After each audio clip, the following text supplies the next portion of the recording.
আমার শাশুড়ি মায়ের কালো জিরা ভর্তাটা অনেক পছন্দ করি। এই যে এটার মধ্যে ধরেন অনেকে তো তিতা খাইতে পারে না, আমিও তিতা তেমন খাইতে পারি না। তো আম্মু বিয়ের আগে খাই নাই কালো জিরা ভর্তা, তিতা হয় এর জন্য।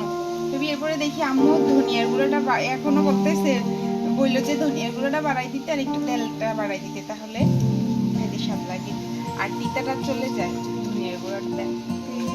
কালো জিরা ভর্তা দেখি মাশাআল্লাহ অনেক সুন্দর হয়েছে দেখতে, খাওয়ার সময় তিতা লাগে না, ভালোই লাগে। তো আপনারা বাড়িতে তো ট্রাই করে দেখবেন।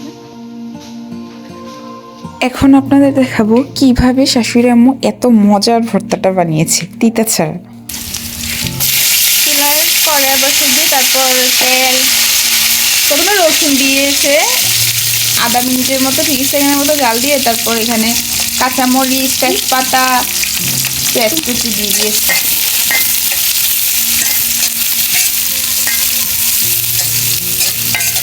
অনেকদিন ধরেই বলতেছে যে একটু কালো জিরা ভর্তা তেলে দিবে, তবে দেয়া হইতেছে না লবণ। আর এই যে এখানে হচ্ছে কালো জিরা, কাঁচা হলুদ দিয়ে আমার শাশুড়ি কাঁচা হলুদ গাছ ইয়েতে লাগাই দিছি, যে আপনাদের বাগান আছে ওই বাগানের মধ্যে লাগাই দিছিল আইনা ওইগুলারে। তারপর কালো জিরা একটা ব্লেন্ডার করে, আর এখানে হচ্ছে যে দিছি উপরে ধনিয়ার গুঁড়ি, একটু বাড়ায় ধনিয়ার গুঁড়ি দিয়ে, আর যেভাবে দেওয়া অনেক মজা লাগে। যারা তিতার জন্য খেতে পারেন না কালো জিরা, তারা এইভাবে তেলে দিয়ে খেয়ে মানে একবার দেখেন যে কতটা স্বাদ লাগে। এভাবে আমিও তিতা অল্প খাইতে পারি না, আগে তো খাই নাই, যখন এরকম তেলে দিছে তিতা লাগতেছে না, গ্রাউন্ডটাও অনেক সুন্দর আসছে। তো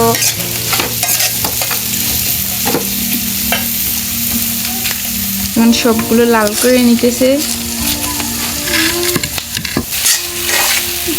যখন তেলের মধ্যে, আমি এখানে ছিলাম না, আর আস্তে আস্তেই আমার শ্বশুর মা দিয়ে দিয়েছে তেলের মধ্যে। হ্যাঁ, এটা হচ্ছে ভাত।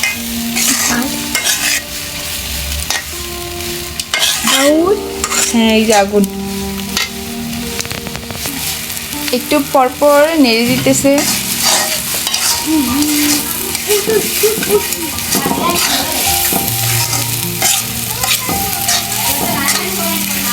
নতুন করাই তো এই জন্য সবাই লেগে যেতেছে।